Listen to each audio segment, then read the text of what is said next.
अंतकाल को भवसागर में उसका बेड़ा पार हुआ।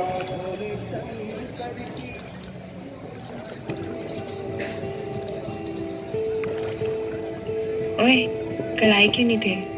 अरे वही यार, घर पे बोला दोस्तों के साथ जाना है तो बोलते यारी दोस्ती होनी चाहिए पर इतनी भी नहीं कि और कोई चीज़ इम्पोर्टेंट ही ना लगे। अपने ऊपर ध्यान दो, अपनी लाइफ पे ध्यान दो और अपने ऊपर कैसे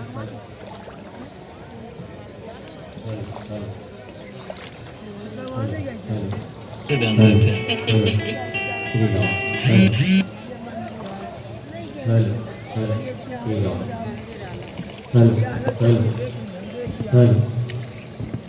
और उन्हें कौन समझाए, अपनी लाइफ के पास ही तो जाए।